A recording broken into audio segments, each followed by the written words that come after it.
আসসালামু আলাইকুম। আজ আমি আপনাদের দেখাবো কিভাবে একটি কলি দিয়ে প্লাজো কাটিং এবং সেলাই করতে হয়।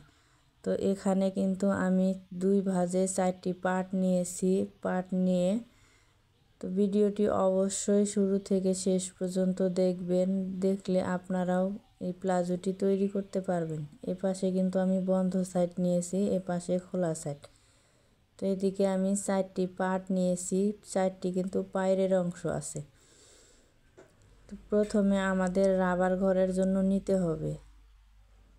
প্রথমে কিন্তু আমরা রাবার ঘরের জন্য নিব 2 ইঞ্চি পরিমাণ। তো 2 ইঞ্চিকে এভাবে দাগ দিয়ে নিব, আর একটি দাগও দিয়ে নিব। দাগটিকে সোজা করে মিলিয়ে দিব।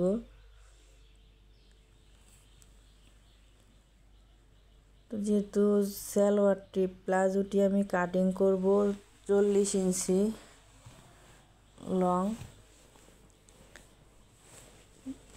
42 ইঞ্চি বডির জন্য কিন্তু আমি কলি দিয়ে প্লাজোটি কাটিং করে দেখাবো। তো এভাবে হাফ ইঞ্চি আছে আমার কিন্তু সেলাইয়ের জন্য, এভাবে আমি 40 ইঞ্চিতে এভাবে দাগটি দিয়ে নিব। পায়ের পট্টি কিন্তু আমি আলাদা করে দিয়ে নিব।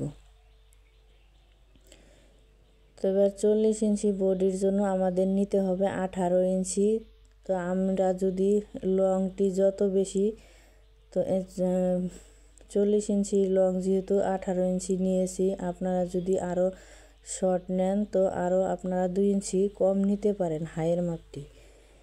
এবার আমরা নিব হচ্ছে 10 ইঞ্চি পায়ের মুহুরি, 1 ইঞ্চি নিব সেলাইয়ের জন্য। এভাবে হাই থেকে পায়ের মুহুরির সঙ্গে আমি দাগটিকে মিলিয়ে দিচ্ছি। এবার আমি কাটিং করে নিব। ভিডিওটি ভালো লাগলে অবশ্যই আমার চ্যানেলটিকে সাবস্ক্রাইব করবেন, পাশে থাকা বেল আইকনটি অল দিয়ে রাখবেন।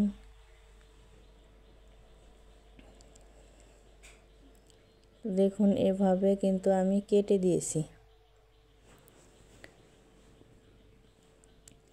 তো এবার আমি যে কলিটি নিব, এখানে কিন্তু 2টি পার্ট নিয়েছি। 2টি পার্ট নিয়ে এভাবে ভাঁজ দিয়ে নিচ্ছি। ভাঁজ দিয়ে স্কেল দিয়ে এভাবে কাপড়টিকে সোজা করে নিচ্ছি। হাইয়ের যে কলির যে চওড়াটি নিয়েছি 2.5 ইঞ্চি পরিমাণ, লম্বাটি নিব হচ্ছে 9 ইঞ্চি পরিমাণ। এভাবে স্কেল দিয়ে কোনা বরাবর দাগটিকে দিয়ে নিচ্ছি। তো এবার আমি কাটিং করে দিব। দেখুন খুব সহজে কিন্তু একটি কলি কাটিং করা হয়েছে। তো এবার আমি পায়ের যে পট্টির কথা বলেছি, পায়ের যে পট্টিটি নিব, আমি 1.5 ইঞ্চি পরিমাণে কিন্তু পায়ের পট্টিটি চওড়া নিব। যেহেতু আমার কাপড় এখানে কম আছে, দেখুন এখানে কিন্তু 10.5 ইঞ্চি পরিমাণ হয়েছে। তো এদিকে আমি নিব 1.5 ইঞ্চি পরিমাণ। আপনারা চাইলে এই পায়ের পট্টিটি 2 ইঞ্চি চওড়াও দিতে পারেন।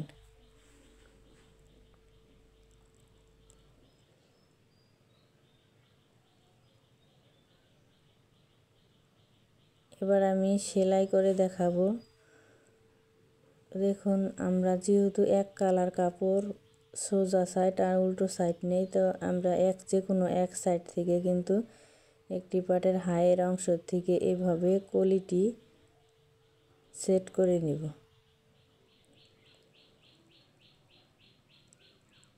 দেখুন কাপড়টিকে এভাবে উল্টিয়ে কিন্তু এভাবে একটু হাত দিয়ে ডলে নিব। ডলে নিয়ে একটি কলিটিতে চাপ সেলাই দিয়ে নিব।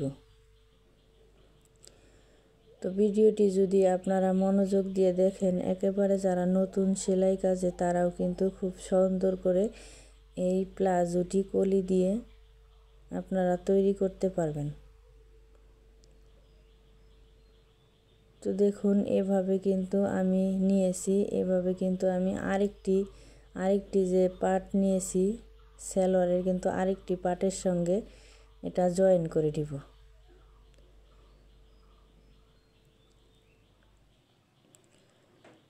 আমি যে আলাদা আরেকটি পার্ট আছে সেই আলাদা পার্টটির সঙ্গে কিন্তু এটি জয়েন করে নিচ্ছি। দেখুন এভাবে আমি ঘুরিয়ে নিয়েছি। ঘুরিয়ে নিয়ে আপনাদের বোঝানোর সুবিধা ক্ষেত্রে কিন্তু আমি খুব সহজ করে কিন্তু আমি বোঝানোর চেষ্টা করছি। দেখুন ভিতর পাশে কিন্তু আমি চাপ সেলাইটি দিয়ে নিব। এই যে খোলা সাইডটা কিন্তু আমাদের কলির দিকে দিয়ে দিয়েছি। কলির দিকে দিয়ে এভাবে একটি চাপ সেলাই দিয়ে নিব। এটা আমি কোমরের পাশ থেকেও কিন্তু আমি পুরোটাই চাপ সেলাই দিয়ে নিয়েছি। দেখুন খুব সহজে কিন্তু আমি একটি সাইড কিন্তু সেলাই করেছি। তো আমি এভাবে দেখুন আমি কিন্তু এভাবে খুব সুন্দর করে কিন্তু আপনাদের আমি বোঝানোর চেষ্টা করছি। তো আমি এই সাইডে দেখুন যেহেতু মাঝখানে একটি সাইড আমার কলি সেট করা হয়েছে, তো এভাবে কিন্তু আরেকটি সাইডও এইভাবে আমি কলিটি জয়েন দিয়ে নিচ্ছি।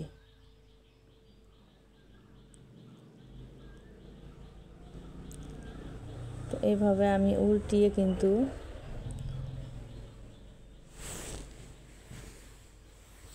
আবার মাঝখানের অংশে কিন্তু আমি চাপ সেলাইটি দিয়ে নিব।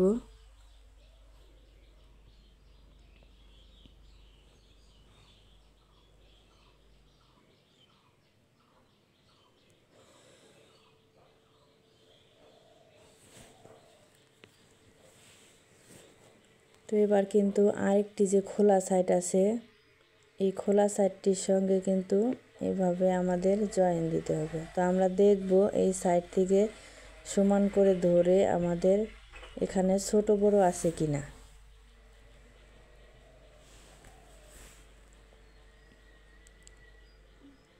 দেখুন এখানে কিন্তু আমার সমান আছে। আমাদের কোমরের লাইনটা সমান রাখতে হবে। সেলাইয়ের কারণে কিন্তু ছোট বড় হতে পারে।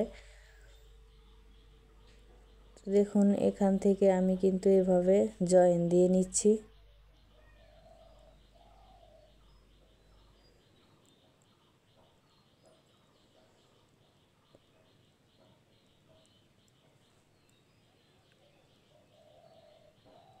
এভাবে পুরোটাই জয়েন দিয়ে নিয়েছি।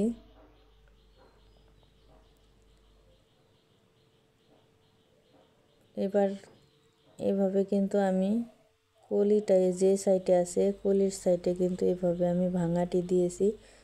আমাদের কলির উপরে কিন্তু চাপ সেলাইটি দিতে হবে।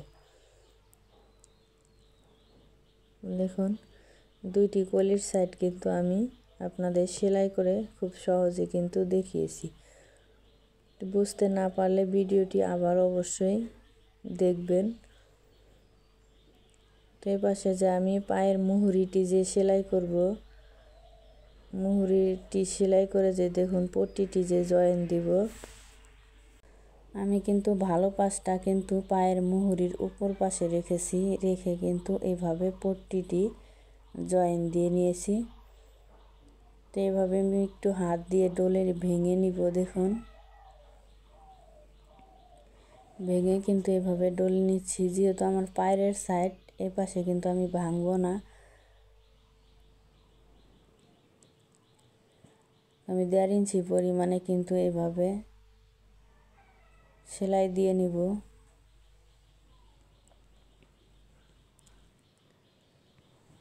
তো আমি অফ ক্যামেরা আরেকটি সাইডও সেলাই করে নিয়েছি। তো এভাবে আমাদের ভালো পাশটা ভিতরে রেখে এভাবে কিন্তু আমি সালোয়ারের হাইটি সেলাই করে নিচ্ছি। কোয়ালিটি অবশ্যই আমাদের মিল রেখে কিন্তু সেলাই করতে হবে। আমাদের সেলাই করার আগে অবশ্যই আমরা দেখব এখানে ছোট বড় হয় কিনা।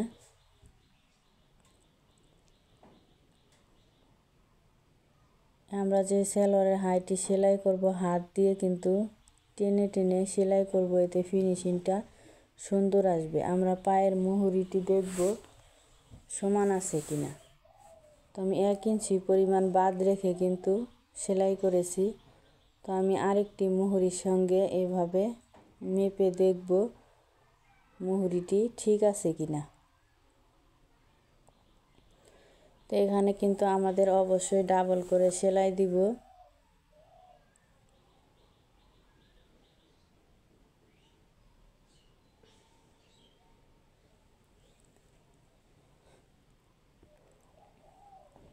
এখন পুরোটাই আমি সেলাই দিয়ে নিয়েছি, খুব সুন্দর করে কিন্তু আমি একটি সালোয়ারটি সেলাই করছি। তো এভাবে আমি কোমরের যে রাবার ঘরের জন্য নিয়েছি 1/2 ইঞ্চি পরিমাণ ভেঙে, এভাবে দেখুন 1.5 ইঞ্চি পরিমাণ আরেকটি ভাঙা দিয়েছি। ভাঙা দিয়ে কিন্তু আমি এভাবে পুরোটাই সেলাই করে নিব।